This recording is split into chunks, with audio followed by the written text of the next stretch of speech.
间的观众朋友们，大家好，又来到我们的苏珊朱律师的法律和生活的平台了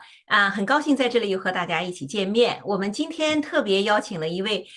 我们的嘉宾是Vivian 熊女士，熊女士给大家打声招呼好不好？嗨，大家好，嗯，熊非女士呢，常非常我们荣幸。熊女士，我们可能有很多的朋友都见过，而且呢有听说过和她一起也共事过。她是一位来自深圳的一位女性，然后来到新西兰也已经好多年的一个老移民了，是不是，薇薇？17年了，17年了，一转眼的时间，是不是？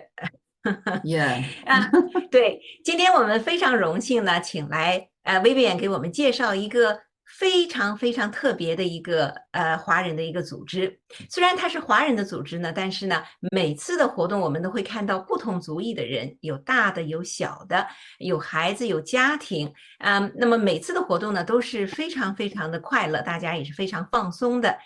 同时呢，好多的时间我们是在网上有这样的一个保持这样的一个活动。嗯，我所知道韶园呢已经一转眼也有个4、5年的时间了。那么韶园呢，我所知道的呢，有各种各样丰富多彩的一些活动，平时我们大家，尤其是华人的新移民所接触不到的一些活动，比如说带着孩子去骑马呀，然后加入当地的骑马俱乐部，然后呢。还有呢是我们这边的家长里面有好多的孩子呢是有去世界各地的常青藤大学，有哈佛的，有剑桥的等等这些呢，在孩子放学的，就是放假的期间，又回到新西兰了，又给我们这些在新西兰的家长和朋友们分享他们在常青藤大学里面的生活和学习的一些情况，这对大家也都是很多的一个鼓励。最近好像薇薇你还正在举办一个飞行的一个体验和学习的这样的一个机会，是不是？赶快给大家分享一下好不好？好呀，非常高兴。韶园的活动每次不光让大家也非常期待，我自己参与组织，然后见到很多精彩的朋友，然后也是非常的有期待。那么这个接下来的我们这个飞行基地的一个体验活动，是因为我们有一个华阳家庭群，那他家先生呢是飞行员和这个piloting instructor，就是相当于教练。我们后来就在慢慢接触的过程中呢，就觉得哇，在新西兰的飞行概念其实跟在中国是很不一样的。我们在嗯。中国都觉得飞行员是非常神秘的，非常这个要严格拣选的，对。但是在新西兰，它更多的是一个很普遍的，也可能比较普遍的一个嗯，飞行活动。那是的。么可能在这边考一个私人驾照，也就是2、3万纽币的样子。然后呢，很多人会说开一个小飞机，然后去哪里度一个周末，或者是给孩子一个，就是一个非常让他惊奇的一个体验。所以，在这里还是蛮普遍的。所以我觉得我们应该为我们的社群的朋友们拓展视野，不光是孩子，包括我们嗯成年人。有嗯，时候我们到了海外会觉得说，好山好水好寂寞，对不对？为什么会寂是的。寞呢？因为你可能还没有，不好意思，拓宽你的这个生活的广度和宽度，还有深度，嗯要去嗯。深入一些。在新西兰有很多在这里非常 common 的一些体验，比方说飞行，比方说马术都是非常有意思的。对。那 Vivian，你能不能给大家讲一下，就是说您说的刚才讲也是非常对，因为在中国呢，要是能够成为一名飞行员，能够飞上祖国的蓝天，好像是意味嗯。着是要通过层层的关卡、层层的挑选，因为一个呢是因为他的体能这个方面的这个标准也比较高，再一个呢都是国家行为，也就是说，不管你是学习作为飞行员也好，还是在部队里面做培训也好。都是一个嗯。国家政府的这样的一个行为，不是任何人，哪怕你花很多的钱，你也很难能够上天，然后能够飞行，是不是？可能也有跟国家机密呀，然后这个领空的管制啊等等这些方面都是有很大的关系。那么您刚才说了，在新西兰这边好像是比较亲民的，而且价格呢嗯门槛呢也不是特别高，能给大家嗯。讲一讲，就是说您现在组织的这个活动是只给大人举办的吗？还是孩子也能参加，或者大人能不能参加？是个什么样的方式？是每个人都可以上天吗？还是有什么嗯像那个像 simulator 的这种就是模拟的这样子的，是不是也有机会可以体验一下？我希望能回答到朱律师刚才说的问题啊。那个关于飞行体验，我相信大家开车就有一个体验，对不对？你要在中嗯国学开车拿一个驾照，其实很难的，还要专门去某个地方拉练呐、或者是干什么的啊。大家都觉得在国外可能一个星期你就可以把驾照拿下来了。我觉得其实飞行这个也是差不多，因为在中国就是可能资源比较少，那么它可以设很多的门槛。那实际上嗯在新西兰呢，它是有很宽广的，包括我一些朋友，他们都会在车库呀，去坐风行飞机，啊嗯，对对对，所以其实飞机这方面，它像建房子一样，对吧？建房子它是你打好地基啊，政府的相关机构来检查过合格了，你再盖上面，水啊电啊都是单独立项的。嗯所以飞机实际上也是这么样一个过程，就是我说坐飞机这一块。那么我们嗯接下来这个星期要体验的呢，其实是个非常适合一家大小的。一家大小，为什么这样说呢？我们嗯如果是有些朋友可以体验飞行，那么他们可以嗯就是由这个飞行员、飞行员教练，他们嗯的这个资质都非常棒的，很多在国内也是开民航的，或者是在这边开民航的。你比方说像现在这个图片上后边那个，嗯右上角的后边坐着的那个，他是飞行员教练，他以前就是纽航的一个机长，很多年的几十年的机长，所以这个新西兰这方面的资质是相当 OK 的。那么小朋友呢，他们可以去，在小飞机里面坐一下，或者是飞行员带着到天上飞一圈儿，对吧？我相嗯，信这个对孩子是一个非常新奇的体验，也是的，让他们的是的，梦想，让他们的梦嗯想会展开翅膀，对不对？然后我们就是成年人，如果是喜欢骑马的、喜欢飞行的，其实新西兰是个非常非常非常好的地方，任何时候学都不晚。对，是的。我听这个飞行学校的 CEO 和他们的教练说，如果你是专职学 full time 去拿 license 的话呢，3个月嗯。就可以拿下来了。啊，嗯，是吗？3个月就可以拿到这个飞行员的执照，也就是说对，可以独立飞吗？还是要对，必你可以独须在有？立飞，你可以租飞机嗯，了。嗯。哇哦，这是确实是门槛儿还是相对来说还是比较低的哈。它不是高和低，它的标准是嗯一样的。这个你知道，嗯这个英联邦的国家，它这些而且是嗯尤其是新西兰的飞行水平包嗯，括纽是不低航，的，我对吧？知道。嗯对，嗯，它的水准是不低的，只是是的，说我们这里嗯，资源更加丰富，有了这个是的。条件可以去做这个事是情。是，我嗯。说的这个门槛儿低呢，就意味着就是说还是比较 accessible 的，就是大家如果有这个兴趣，然后呢，有这个意愿，还是有各种各样的方式能够帮助他达到他的这个理想。那么对的。我记得呢，除了开飞机这个事情让大家非常非常的兴奋哈，还有一些活动，比如说去年的时候，我们那个开 t 律师行，其中有一个董事呢，他是家里是养马的，那么他从小就喜欢马，从小家里就有马。Tony 也帮助我们呢去赞助了一个Whitford 的一个跑马的一个比赛。结果呢，让我非常非常吃惊的呢，就是发现，在整个的这个跑马比赛当中，只见到了我们一群的华人，然后呢，这些华人我们知道还是我们韶园里面的家长和孩子们的群体，所以这个你也跟大家聊一聊好不好？就是说韶园怎么开始建立起来和嗯。马的这样的方面的体验和活动的。这方面的活动，我们要非常感谢我们群里的一些朋友，他们的嗯分享精神，就是这个也是我们的少元精神，就是 share, shape, shining。那么第一个的 share，那么我们就 share 我们的 views 啊，share 我们的 嗯 knowledge，share 我们的 resources。那么我们少元群里面有一个朋友叫 Lisa。嗯他的女儿呢，那么进入这个去学修江品，就是我们可能看到的马要不断的跨栏儿，要完成一些系列的动作。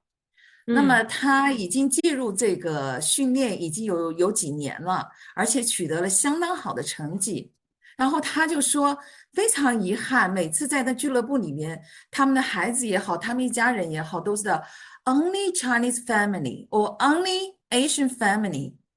所以呢，他在跟我们韶园的其他朋友接触过程中，他觉得他也很喜欢我们其他韶园的这些朋友，嗯然后就觉得，我们应该让我们更多的我们的孩子来参加这些活动，所以我们就组织了这个马术体验营。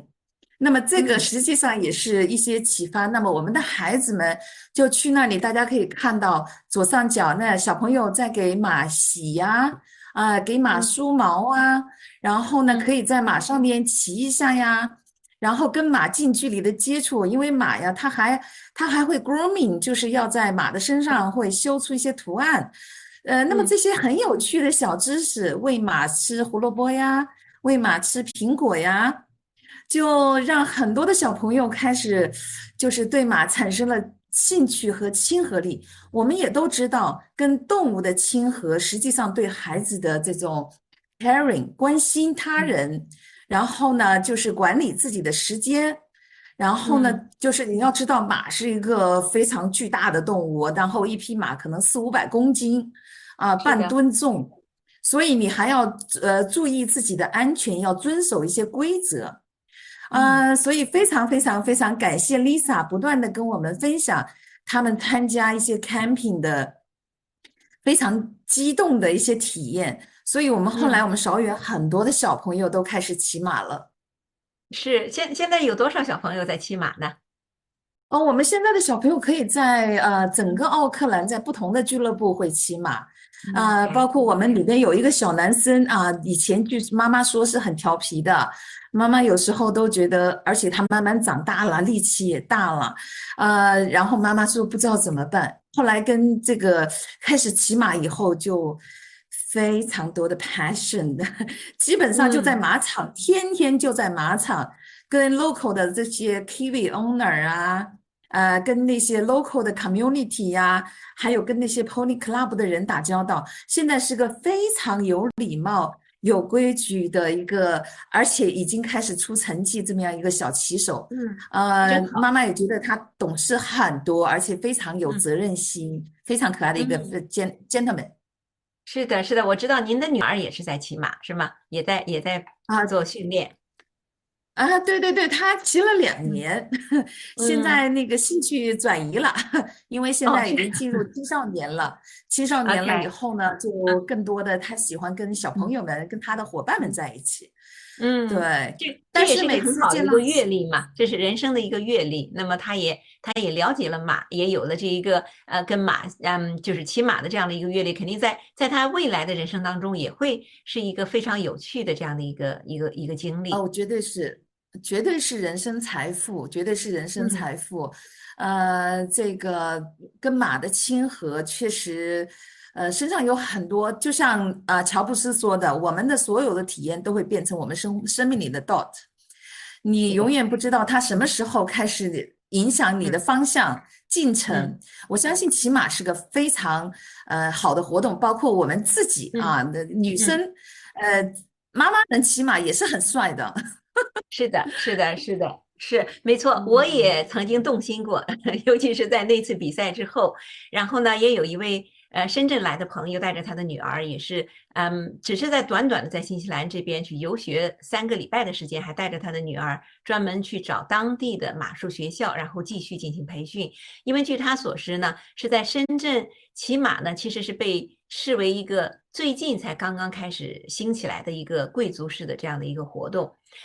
那么我知道在北京啊、上海啊也有类似的这种活动，但是呢，像这种活动在奥克兰相对来讲就是相对比较平民化。那么呢，也当地有很多的这方面的一些马术培训的学校和 club，在这个过程中你也接触了更多的当地人，也学习了他们的文化，同时呢，让你的孩子还能够接触到这个马术这个方面，相对来说是比较贵族化的这样的一个活动，也是一个非常好的一个阅历。那咱们说完了呃，室外的了，sorry，您我稍微补接着说。充一点点。我嗯稍微补充一点哈，其实，马的活动在新西兰是非常丰富的，因为新西兰的嗯马它是非常好的赛马，嗯所以卖给香港这个马照跑、舞照跳的赛马很嗯多会从新西嗯兰来是啊，的，然后马的方面活动也很多，它还有 polo，对吧？骑在马上面打马球，是的。对，非常丰富，这个都可以作为专题来讲。好的，下次我们再好好的就这个骑马的事情给大家做个专题。那这个么绝对可说完了以讲。我们骑马了，也说完了在天上飞的这个飞行学校了。下面还有什么你愿意跟大家分享的这个Pony Club 里面有的这些好的活动，还有 Pony 艺术 Club，体验，是不是？嗯我们内容真的非常非常丰富，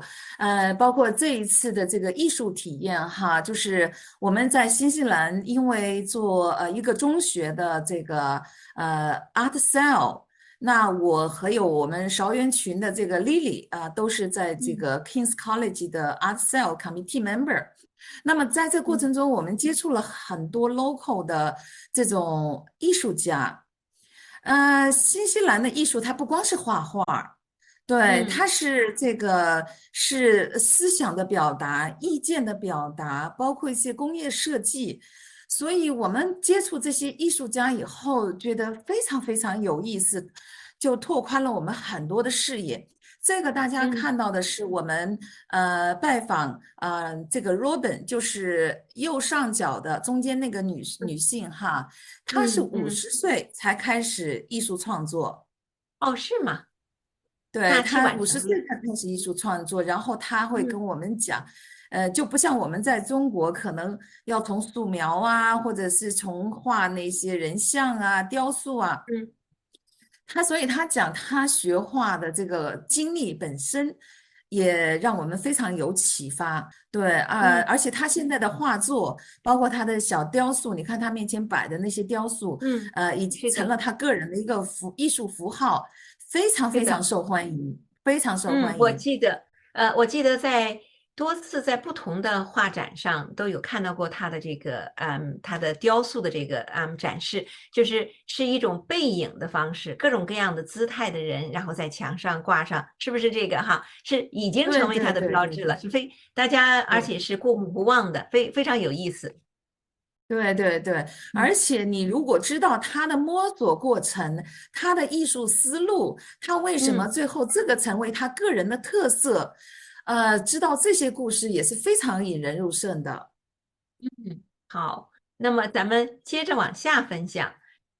这个好像我有印象，我有听家长朋友们跟我们分享，说是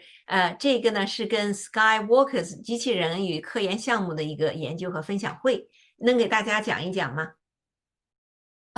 这个 Skyworkers 的这个活动，是这样的，就是有一个朋友，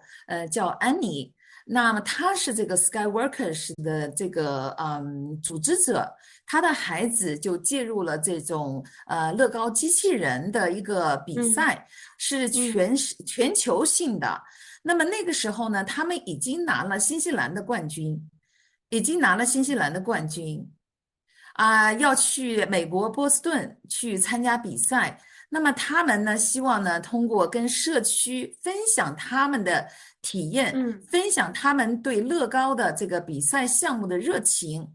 然后呢去要筹集一些经费，就帮助里边的一个指导老师这个筹集旅费。那我们觉得韶园觉得这是一件非常有意义的事情。我们觉得这个在新西兰，我们可以看到很多的运动队呀，或者俱乐部呀，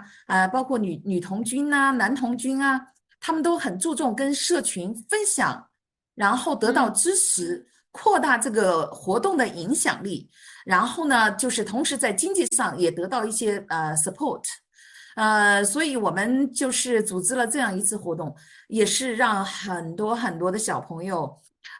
这个我相信都 got inspired，这就是然后在我们这个活动之后，非常高兴的见到，在接下来的差不多1、2年内，基本上可以说是遍地开花，在奥克兰成立了很多的这个乐高啊、机器人啊制作呀这样的团队和这样的一些商业机构。我们不能嗯。说是我们引起来的哈，但是我们相信，最起码是推动了一把。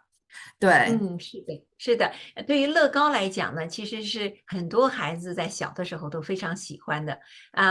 尤其是在当地的孩子，我记得，我先生都40多岁的人了哈，每次我们搬家，他都要把他小时候的乐高搬来搬去的，到现在还保留着呢。那就可想而知，他小时候对他是多么的喜爱。是是是，而且嗯，它这个乐高呢，跟我们就是在商店里买了乐高回来组装不完全一样的是，来，它这个项目是希望这些孩子们关注一些社会话题，比方说嗯像 Skywalker，他们关注的就是我们的生活用油，对吧？你会在厨房里，然后呢倒到下水道里面去。那有一些油我们都知道，比方说像猪油或者什么油，它嗯，就会凝固，最后呢就会是，让下水道堵塞，嗯对吧？所以他们呢就要想办法制作一些机器人，怎么样去清理这些管道。所以他们这啊，是，对对对对对，嗯所以孩子们就会关心一些社会话题，对吧？他们最起码要关心环保，或者是他们要想嗯课题。那么然嗯。后在这种课题里面再选择一个他们愿意就是更加深入的去关注的，所以也增强了这些孩子们去关注社会，而不是是的。仅仅玩乐高。嗯。嗯，是的，非常非常有意思，真的很好。然后，当然了，你刚才也提到了，就是还有就是说，各种各样的活动给孩子的，给大人的。那么这也是得益于我们这个群体当中的不同的人，他有不同的资源，然后大家把这个资源对接起来，听起来是这样子的，是不是？对的，那自然对的，而然呢，我们就要引到。这个组织，那您呢是这个韶园的创始人，一转眼的时间，韶园好像已经成立了有5年多的时间了，是不是？那能不能给大家回顾一下，就是韶园当时是怎么成立的？再一个，大家肯定有很多人想问，为什么把它叫做韶园呢？能给大家讲一下吗？谢谢谢谢，这个律师哈，呃，韶园是一个其实是一个心愿发起的，那是在5年前，我当时是在给一个新西兰的一个中文媒体写专栏啊，嗯那个时候呢，就是开始叫韶园，其实我的名字命名的叫英迪嗯茶室。后来我嗯觉得呢，就是茶室当然是很好，但是更多的是一种非常 relax and lay back。我觉得应该有一种更有活力啊，这样一种象征。那后来芍药花呢，是我一直很喜欢的，它呢就不像松竹梅菊那么让广为人知。那么嗯，这是的，个里面呢，就是对，所以有一种谦逊和低调这样一个品质。然后实际上芍药花呢，它是非常多姿多彩的，这个很适合我们在新西兰的这样一种多元化的文化氛围。嗯那我们像英文它就叫 peony，它实际上就是嗯芍药花，但是实际上在中国的文化里面呢，它为什么叫芍药？它实际上是一种药，嗯它是可以入嗯药的。嗯入药可以，对吧？这个因为它还有一个名字叫狸草，狸草，因为我们是移民嘛，嗯我们是离开了故土嘛，嗯但是我们要在这里扎根，建立新的家园，所以我们希望我们的朋友们，在新西兰，我们是一个 settler 的姿态，对。是嗯，对，那么然后本身花儿你也知道，这个我们希望是一种轻松愉快的，然后它是一嗯个园子啊，是个 club，那么嗯韶园的朋友们呢，就是可以嗯很愉快的在一起，然后嗯，可以分百花享我们的齐放事业，是分享我们的生活，然后让我嗯们的生活在这里忙碌、充实又丰富，然后呢，嗯。everybody just surrounded by beautiful people。嗯，是的，太好了。那其实呢，哈，我们也经常听到，我们新移民的朋友呢也会说，来到新西兰这边人生地不熟，然后呢也感觉到非常的孤独，那么总感觉到走不出去，然后总是生活圈子呢是在一个小小的这样的一个范围，感觉虽然是新西兰是好天好水，但是呢也有好寂寞这个方面的情况。那您刚才提到的，就是韶园给大家提供了一个平台，让大家共同来分享，然后把自己的这边的生活呢，过得是丰富多彩。同时，这个呢也是以新西兰的文化以基地，然后呢把鼓励大家能够走出去，然后更好的能够吸收，然后丰富新西兰当地的一些文化，是不是？我觉得这个对我们来讲是一个非常非常重要的一点。哦，这个太重要了，这个太重要了。我喜欢这种，就是来到新西兰，我们不希望自己一直保持这种移民心态，所以嗯我们非常反对叫移一代、移二代、移三代。我们很嗯喜欢 settler 的概念。那么 嗯 settler 概念，你就是要扎根，你就要跟周围的嗯社群结合起来，你要跟周围嗯的资源，你要跟其他的人结合起来。那么嗯，新西兰其实是非常有社群文化的，就是叫 community 的这种文化的。是的，那我们嗯。韶园呢，就希望建立起这样一种，就是我相信韶园的朋友，希望他们不会感到太寂寞。我们会通过很多的活动，包括群里边的分享，比方说我们有是的，著名的韶园8点档，哈，啊，是是是，我有参加过，也是积极的关注者。对，你看嗯韶园的8点档，你比方说像 Lisa 的马术活动，对吧？这嗯个我们刚才简单的介绍了一下。你比方说我们还有那个心理师张毅，嗯那么因为我们华人很多时候会把身体上的病当病，但是可能情绪方面的病就不当病，嗯，对吧？是的，嗯那么我们比方说夫妻闹矛盾了，我们就使劲喝鸡汤，对吧？加强修炼，加强忍耐。但实际上呢，这边我们可以去找 marriage consultant 嗯，是的啊，这些都是，counseling 专家。方面，那比方说，我们跟青少年的孩子不理我们了啊，这个孩子到了10岁、12岁、16岁，他们可能就把自己关起房门啊，父母成了他们世界外的人，很多父母也很伤心。嗯那么实际上亲子关系，你也可以通过一些 therapist 啊，嗯去陪伴父母和孩子共同走过青春期。然嗯后呢，就是很多的这种 mental health 方面，包括 life coach、therapist、嗯，psychologist、marriage consultant，还有是的，这个 parenting，怎么样去教你做父母的 嗯 parenting facilitator。所嗯以这些都是非常专业的领域啊，去关注我们情绪的健康，所以大家不用忍耐，然后呢，嗯也不用去跟闺蜜太多的谈私人问题啊，嗯这个闺蜜谈得好还好，谈得不嗯好的话，你就防火防盗防闺蜜了，对吧？嗯对，所以你的隐嗯，私也没有啦，你的这个可嗯，能这个东西就很有风险哈。是的，然后你比是的，方说我们群里面还有科学家啊，嗯还有这个Fish and Pickle Healthcare 的中国区总经理啊，大家都是非常乐于分享的人。分嗯享，比方说侯先生他就跟我们讲，他说很多人对于新西兰的概念还是在风景啊、羊群啊，但实际上新西兰的科技也是非嗯，常尖端的。包括是的，这一次这个中国的这个疫情，那实际上，我们的新西兰的产品 Fish and Pickle 的 Health Care 的产品呼吸机起嗯，了非常大的作用。是没错没错。我嗯，们大概陆续的也有一些了解，它的呼吸机里面有那种加湿的这个功能，其实是针对这个疫情当时的抢救也好，还是控制也好，都是非常非常重要的。这方面的技术，新西兰是非常尖端的。是的，而且是有包括专利的。新西兰的电影大家都知道了，对吧？你像维嗯塔化石啊，包括我嗯们在维塔化石里边，我们还有一个非常非常棒的一个画师叫 Mantis，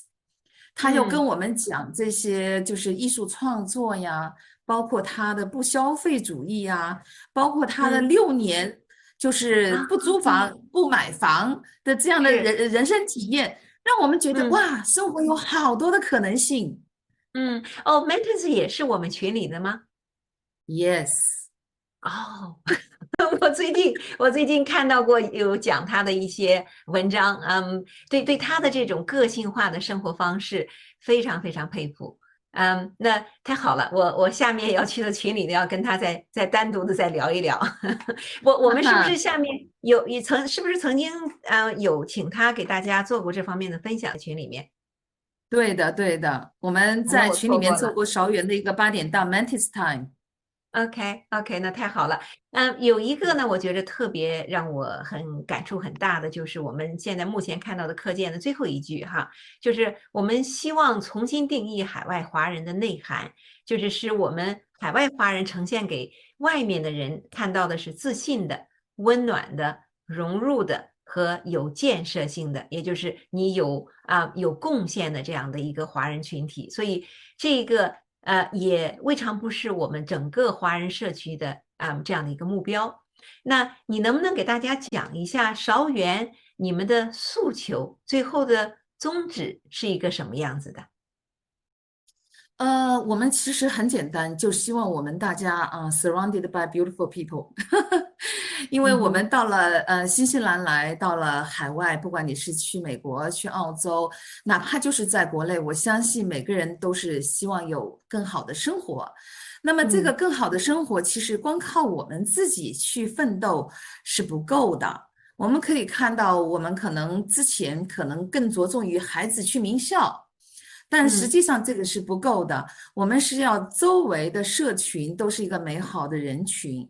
嗯所以我们希望韶园是这样一个大家互相欣赏、互相尊重、互相喜嗯爱，有时间一起相处的这样的一个社群。所以，嗯生命需要自由与绽放，方能回归到宁静与远方。那么，怎么样去自由与绽放？我们希望是一种舒展的姿态，是一种呃主人翁的姿态，而不是嗯一个就是我们大家都知道，很多海外华人在国外都有 stereotype，对吧？就是这种刻嗯板印象啊。嗯那么我们实际上呢，希望展现的是一种更加温暖的、更加就是友好的、更加融入的、更加自信的一种姿态。对，嗯，应该这就是我们的 whatever，就是韶园的整个的一个目标和嗯宗旨。那么我们所有的对话也好，活动也嗯好，都是为了让大家有更多的生嗯。活，更加愉快的心情。那也就是说，有我们的一个好的社区，从而呢，能够使我们的国家，也就新西兰是我们现在的我们的居住国，也就是我们的祖国了哈。我们的居住国，我们自己的国家我很喜能够欢你这个概能够念。更好。同时呢，也让我们这个国家里面的每一个家庭、每一个社区也是越来越好，越来越正面。那当然了，那个我也很喜欢你在这上面你所总结的这个 "Live as locals, family premier"，就是我们的方向是放下移民的心态，来了这里就要做这里的主人翁，然后这样才能够真正的融入这里，然后把我们的生命尽量的去绽放，然后让我们的生活也更丰富多彩。然后对的。我刚才你也讲了哈，韶园群呢有8点档，然后这个群里面大概现在目前有300多位的三百五 members，就是十二人，会员。对，那嗯。么当然了，这些每一个 members 后面他都有他的家庭和他的家人，所以我们每次聚会的时候是不是也很热闹？我记得呃，上次冬天的时候参加过一次我们的一个活动，来了大大小小的，不同的年龄，然后呢还不同族裔的人，让我感觉呢是一个非常不同的这样的一个社会的社群的这样的一个聚会。一般来讲，我们参加华人的社群聚会呢，大部分都是华人，那么只有这么一两个这种零星的这样的非华人的面孔，但在我们韶园的活动当中就是非常的不同。你能跟大家说一说吗？韶园，我们都说了，我们不光是，实际上我们非常多元化。我们嗯希望我们的这个群是打破年龄界限，打破性别界限，打破财富界限，打破族裔界限。所以我们并不把自己纯粹定位是一个华人群体。我们觉得嗯所有的只要跟我们的理念一致，社会理念一致，愿意跟我们一起 happy 的。这嗯个都是我们认可的韶园人。很简单的一点，你比方说，我自己先生他是瑞士人，那么他嗯也经常参加韶园的活动。那么刚开始的时候，他确实有一点 complain，他说："I'm the only man, I'm the only man there." 然后我才注意到，我们华人到了一定的时候，就是变成了妈妈跟孩子在一起，然后爸爸就从一些周末的社会生活里边退出去了。嗯哼所以我们为什么说要强调 Family Premier？这是我们2020年的一个主打。那您嗯上次参加的我们这个活动，为什么什么年龄都有，什么族裔都有？是因为嗯，刚好是在那个就是新冠 COVID-19，那么这是的，个这个期间，那么很嗯多的海外的，我们可能去哈佛啦，包括我儿子也是在美国读书。那么他们回来跟我们交流的时候，有很多非常有意思的见闻。嗯首先，中国跟新西兰就已经很不一样了。在嗯新西兰长大的孩子又去美国，他们看到很多的这个不同，那么他们也有他们的一些心得体会。那么他们的嗯，校园生活对于我们也是一个，非常就是我们肯定没向往的，有去经历嗯，嘛，对吧？我们没有是去哈佛上大学，我们也没是，机会去普林斯顿上大学，但是因为这些孩子们的乐于分享，那么就让我们见识到这样一个生活，就是孩子们实际上也带着我们的目光去看向了远方。那么是的，我们觉得这是一个非常好的一个机会，让社群一起来分享这样一件事情。我所记得当时以，分享的有这么大概有10位学生是吗？哈，都是从新西兰这边长大，然后呢考到了常青藤大学，有哈佛的，我记得是有 Cambridge，还有其他的就是美国的其他的学校的，当时而且他们的专业也是非常非常的广泛，有不同的专业对背景，对。engineering，甚至说还有学专门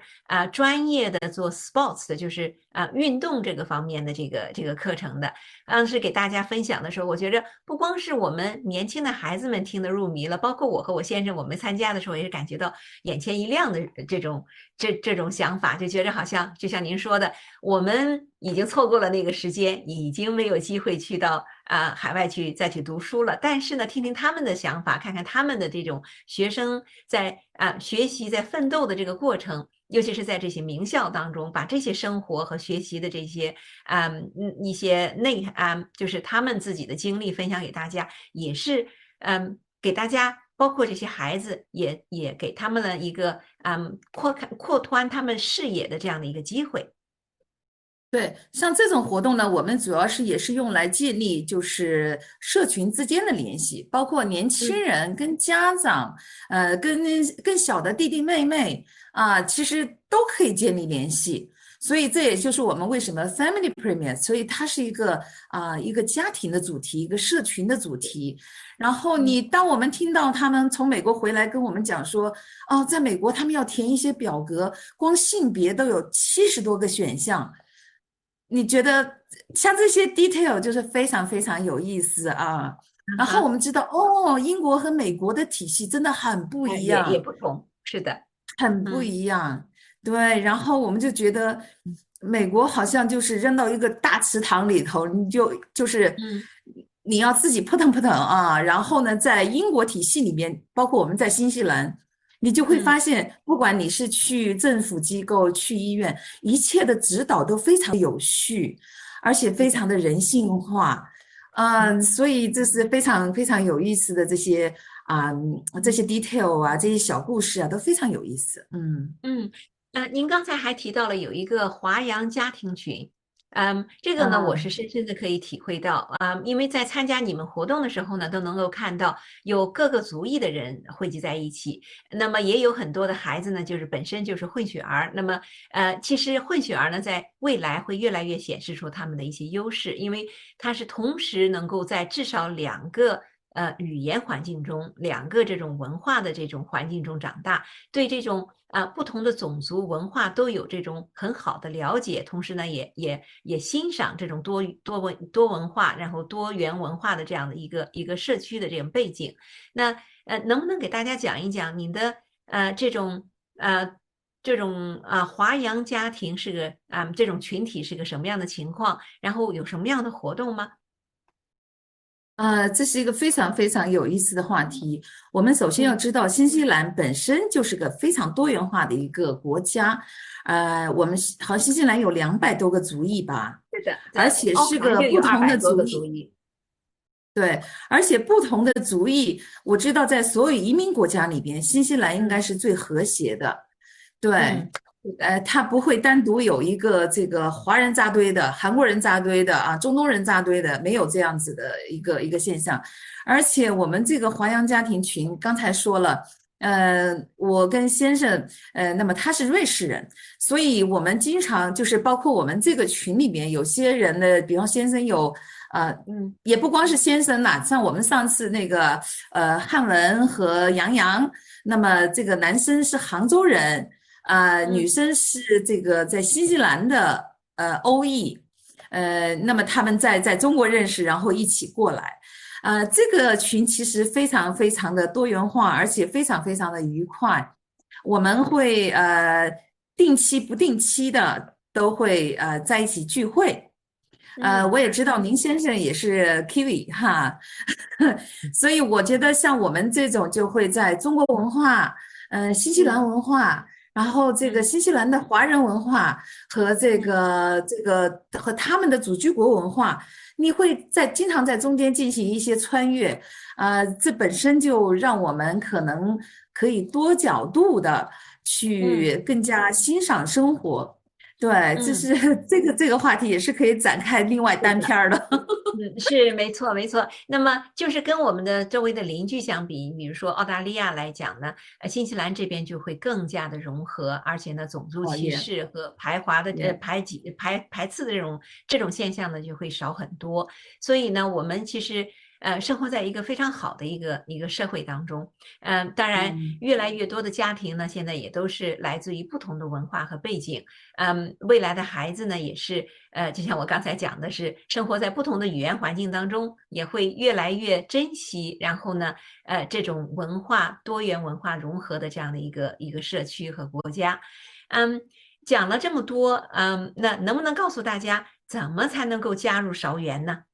加入韶园有什么样的一些限制，或者韶园正常来讲，我们有哪些方面的一些活动？怎么能够找到你们？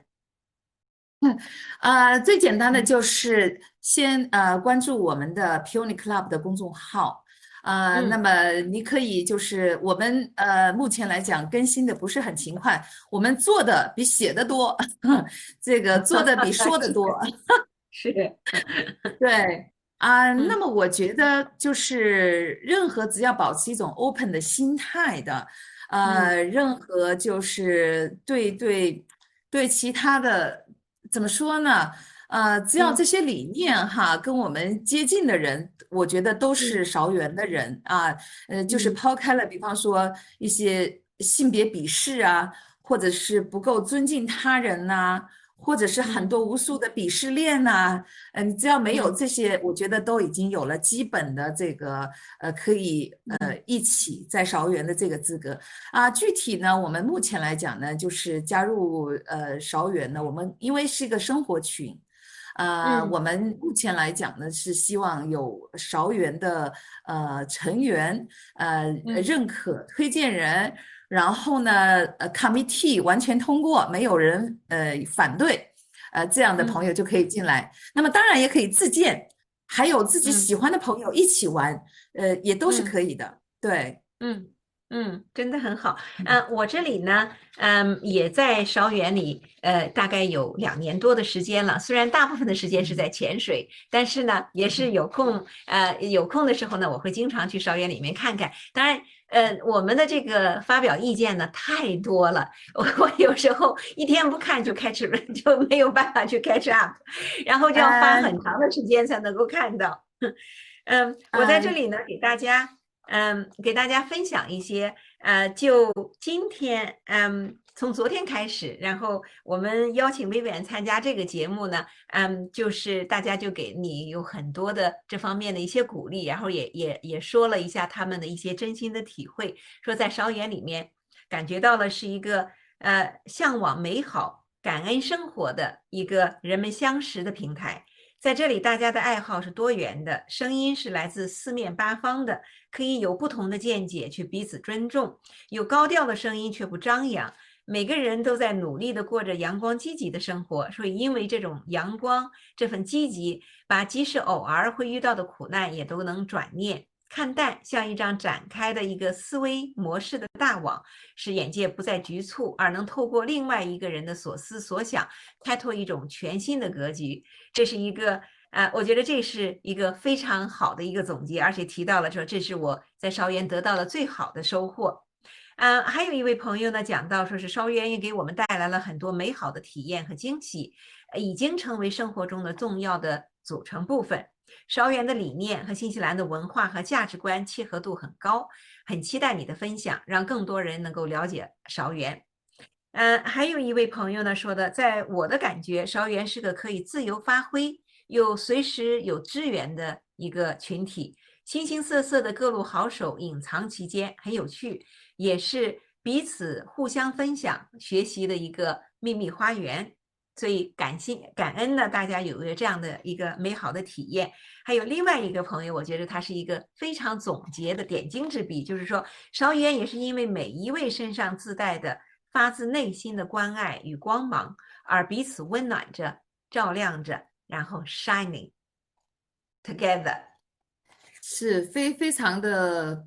现在听您这么念一遍，还是会再次感动，非常感嗯恩。其实我很有幸作为第一个，就是这个作为韶园的一个创建人，但是实际上韶园的推动都是靠嗯大家的心意。比方说，嗯，您刚才说您自己潜水，您现在不就是把韶园的声音传播给大家听到吗？是的，是的，就是您我对韶园的嗯喜爱然嗯后呢，我们这个我相信这一份喜爱本身就是有感染力的，我们这就是大家的自由和绽放，我们希嗯望大家一起走向内心的宁静和生活嗯的远方。嗯。非常的好，尤其是在我们在异国他乡能够找到这样的一个平台，然后让彼此的丰富多彩，从而呢给大家扩宽了每个人的生活，让大家呢能够互相分享内心的关爱与光芒，彼此温暖着，然后呢照亮着，同时呢 shining together。我觉得这个是特别特别好，特别喜欢。那再给大家说一下，那么韶园呢实行四无三中的立场，能给大家说一嗯，下吗？四无三中立呢是很简单，就是嗯未经许可的广告这个大家都知道，我们是嗯一个讲质量，有话嗯题的，我们希望是嗯言之有物的这么样一个地方。那很多人可能就是见到一些微信群就没有尊重，也不嗯看大家在谈什么，噼里啪啦就发嗯，自己的广告。那么这是，中间已经失去了韶园最嗯注重的品格，就是 care about the others，no 嗯 respect。嗯那么没有红包，大家也知道，红包一弄啪一下子很多，然后大家有时候去找一些有价值的资料会很 annoying。无嗯闲谈就是，比方两个人说明天去买菜啦，今天去买鸡啦，对吧？大家都不爱听，这是属于 very 嗯 private talking，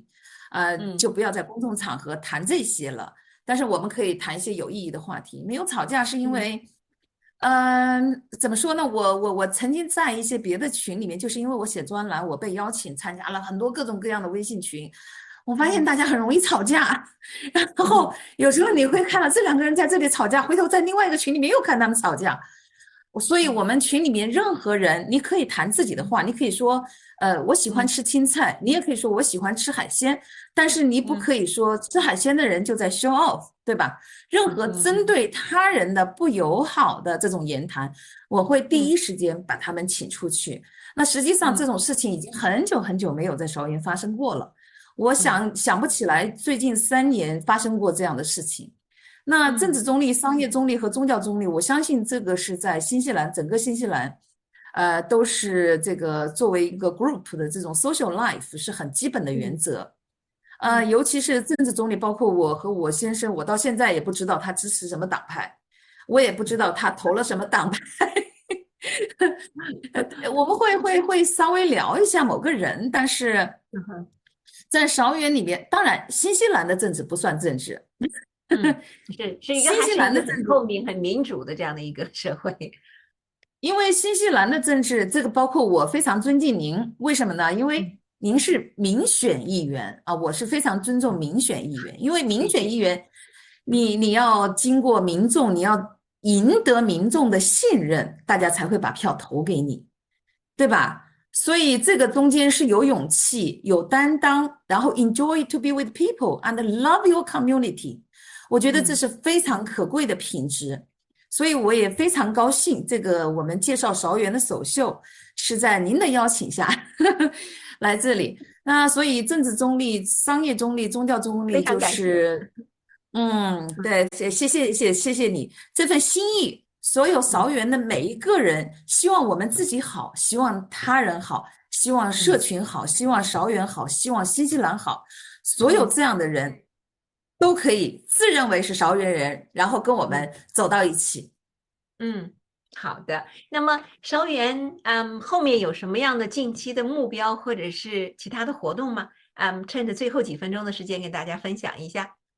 OK 我们希望大家这个，因为没放二维码哈，大家就关注这个 Peony Club 我们这个公嗯众号，其实嗯我们的活动很多，可能真正进到嗯公众号的可能只占1/10但嗯是我们会慢慢的把我们的因为活动太多了，有时候这个需要很多的 volunteer 的工作，那么我们嗯不希望给大家有负担，那有这样的 volunteer 我们就把它写进去，没有的话我们就过了就过了，因为生活一定会继续，然后精彩会不断的重现哈，这个一路鲜花绽放，对。然后我们从将来来讲的话呢，我们很多的想法。很多的嗯想法，包括我们也希望对新西兰的因为社群，关键嗯就是人嘛，我们也希望嗯在新西兰有我们作为华人社群也好，作为这个韶园也好，做出我们这个跟其他的community 有更多的交融，更多的嗯交流。那么，这个更多的就是眼光不是 focus 在我们自己的 concern，嗯我们要就是作为新西兰的一个成员，然后推动嗯新西兰的一些社群建设和哪怕是经济建设。对，嗯，嗯，非常的好。呃，对你包括我们推出就是跟新法学校那嗯么这个法语学习，大家都觉得我们跟那个新法学校的校长文婷开玩笑，我说以后学法语最好的地方不在法国，而是在新西兰。对，是所以这很多个是不是的梦想。也是温汀也是我们韶园的其中的一员？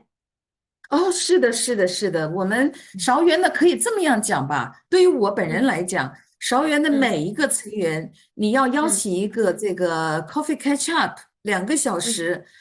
嗯你一定会非常的就是开嗯心，然后非常嗯的有收获，何况嗯。300多人在一起。是的，是的，没错，没错。嗯，也因为时间的关系呢，哈，我们也分享呢，基本上到这里为止。然后就像您说的，以谢谢。后呢，我们还有很多的话题可以集中进行分享。比如说，我们就光讲这个，赛马和马术这个方面的学习和锻炼，恐怕就能够做一台节目，是不是？然后呢，下面呢嗯。就是关于飞行的这个节目，你恐怕下一步又会培养出来一批的呃成年人或者小孩子的这种飞行的爱好者，那也可以请他们回来给我们讲一讲这个飞行的经历和爱好。而且不光是飞，据说是现在国嗯内也有很多的商业的飞行学校。那么其实啊哈，新西兰是可以进行技术输出的，嗯，对吧？是的，所以，是的，是的，所以这方面其实是非常有这个空间去嗯推动这些新西兰的这种优势产业，嗯包括马，包括飞嗯行，嗯，包括这个高尔夫或者是 whatever 这些嗯，都有很大的空间。我觉得华人没错，是可以做出自己的贡献嗯。的。没错，没嗯。错，这些也有一些商业的一些契机在这里面。也就是说呢，希望大家如果你今天听了以后非常的感兴趣，也对薇薇安和韶园的这些活动呢，非常的向往，那也请您呢可以试图加进来我们的公众号，叫 Pony Club，大家可以在这个屏幕上可以看得到。那么如果下面呢，就是我们的直播结束以后，我们也有回放。您还有什么样的问题，或者是呢，想进一步的跟Vivian 和他的团队进行沟通的话呢，也希望您在回放的下面呢，也可以留言，也可以再加 Vivian 和我的这个联系方式，我们可以进一步的在下线，在线下呢，再进行沟通。好，那么由于时间的缘故呢，我们今天的分享就到这里。大家也知道，就说除了在法律方面的分享以外呢，我现在找到了一个更广泛的一个平台，我也认为这个生活也会需要更丰富多彩，也就是呢，把我所认识的这些有趣的人。做着非常有趣的、有意义的事情分享给大家，所以呢，我们这是从上一次开始有我们的一个 life coach 小乔，然后呢，第二位呢就是我们的 Vivian，Pony Club 的创始人。在后面呢，也期待着把更多的丰富多彩的人生和我们新西兰当地的文化，还有我们的活动分享给大家。谢谢大家的关注，也谢谢大家，谢谢大家的时间，然后也谢谢我们的敬德的这个直播平台。祝大家晚安，祝大家都有一个美好。幸福、快乐，还有一个尽情绽放的人生。谢谢大家。谢谢律师。